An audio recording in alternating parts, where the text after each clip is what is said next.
Motley Brew Show. Don't drink and spin.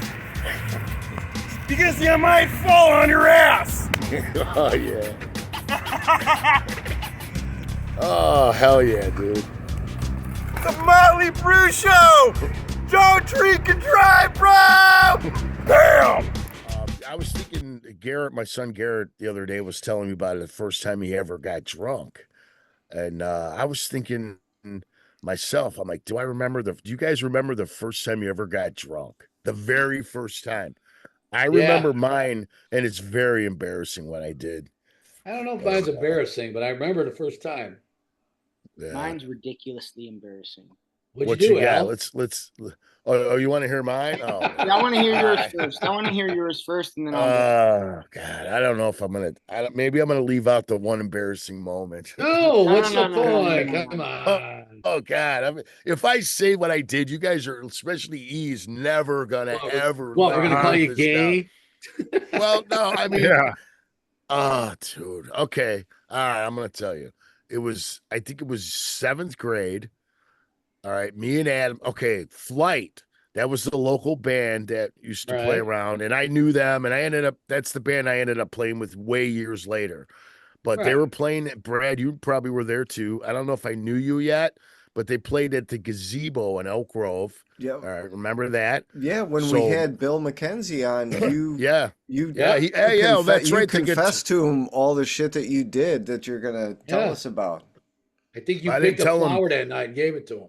Oh, that's it. I told that story. Yeah. Oh, okay. No, that can't be the story. That's got to be. No, yeah. Oh, he stole his punchline, Feek. Oh, I didn't know I told that story. That can't be the punchline. Come on. It's not a punchline. It's what I really did, dude. So, I mean, we could edit out Frank calling me out on this if you want. I can tell the story again real quick.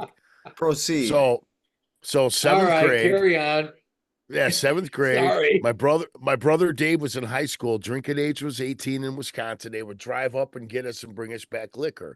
I bought it. I remember what I bought. I bought an 8-pack of the little Miller bottles, those little grenades. I had an 8-pack of those. 7th grade, me and Adam sitting in our house. Flight's playing at the Gazebo. We drank probably 4 of them. We were freaking smashed. We drove double on my BMX bike to the concert. Everyone knew we were fucking hammered, dude. We were falling around and just being drunk idiots in public, dude. And we worked our way up to the front of the stage, and they had like a flower bed all around this little gazebo where the band was playing. Oh, dude. And at one point I reached down and I picked up a flower out of the bed and I handed it to Jim Cunningham, the singer. Oh, everybody sued me, dude. All right, and Big E, go. Yeah, that's oh my God.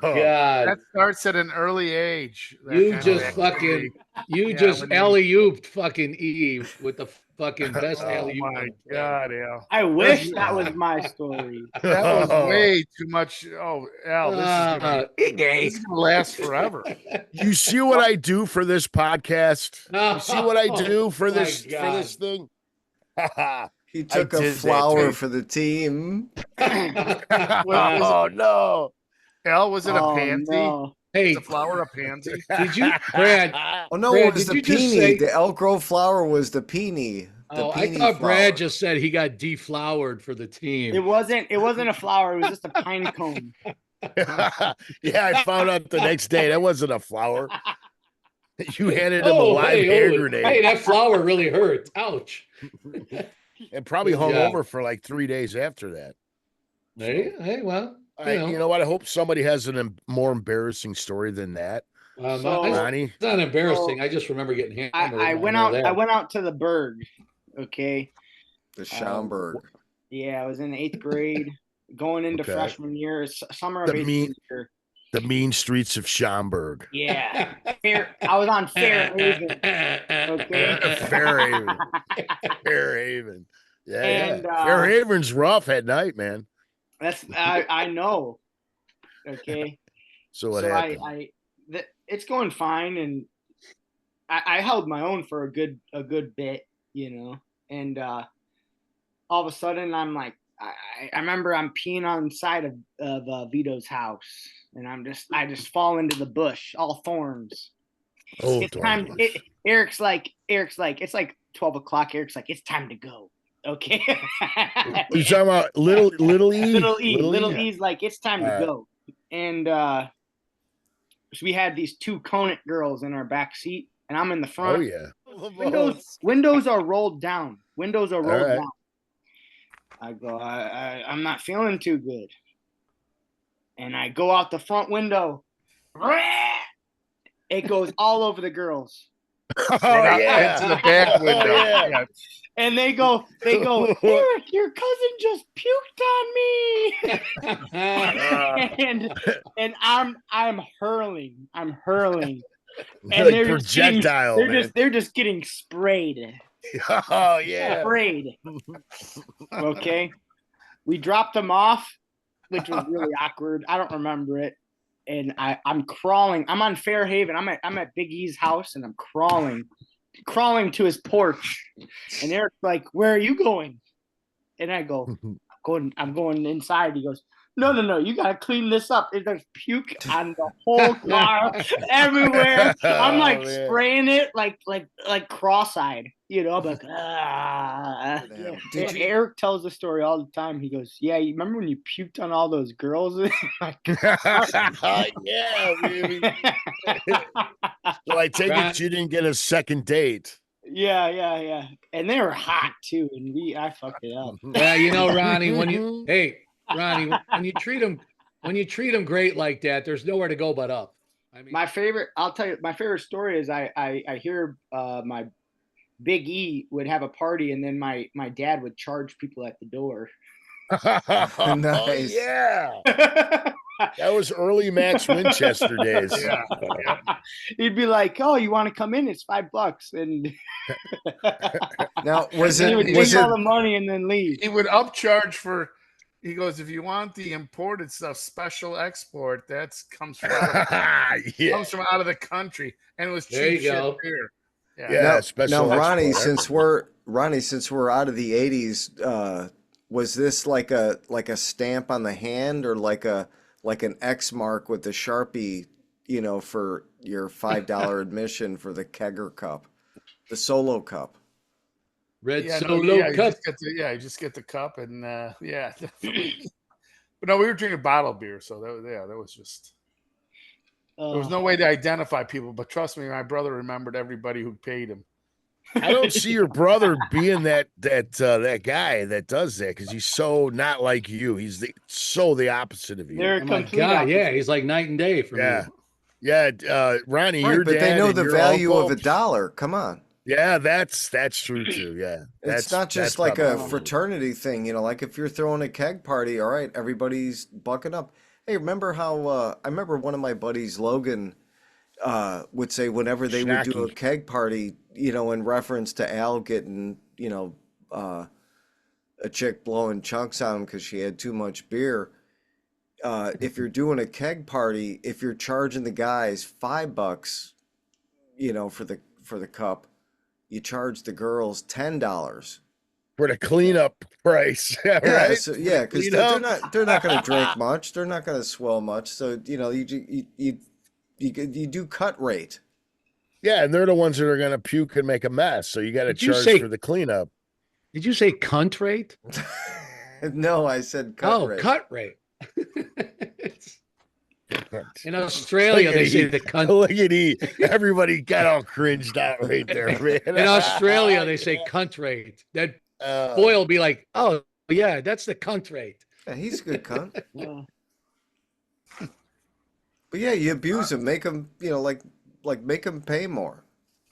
Why not? My story was actually at a movie theater with my date. Oh, was it like seeing The Exorcist, and you instead of what movie? What movie? And what year was it? I bet it was Footloose. It was Grease. I honestly don't remember the movie. Because we were drinking a bit before. So of course I'm like, yeah, take the this bottle of rum. a shorter one, and then put it in your purse, and then we'll go get some drinks, and Dump the them odd out part, on the floor. no, I'm like, you know what? Put a lot of ice in there, and then just fill them up halfway, and Yeah. but it's somebody young, like as I was, looking at me, goes, well, you're not getting your money's worth. I go, no, I just don't.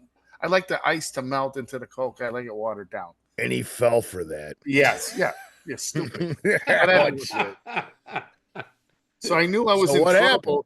So literally, drinking, it's like 50-50 drinks, and your tolerance isn't that built up at age whatever 16. Natural. You know what? You're right, E. Not at that age. So literally, I knew first problem was when the bottle just like dropped out because we were careless with it, and it just starts rolling. You just hear the movie going. All of a sudden, Clink, clink, clink, clink, clink, clink, clink, clink. It's hitting all the little. Yeah, to the first row. Yeah. Oh, shit. Kind of like it was a pachinko game, and where they just keep Yep. the bottle. Ding, ding, ding. So ding, ding, ding. The embarrassing part comes up. Made it through the movie. Get up. I'm not feeling good, but I'm gonna tough it out because you got. He's your Max Winchester, goddammit. Yeah. So we get out literally because he didn't want to miss the end of Footloose. Yeah. So then, I made it through the movie. As soon as I open the door for her, and it's like right where the ticket, like out there, you used to have the ticket window outside. As soon as she went out the door, I tried to disguise it because I let her go ahead.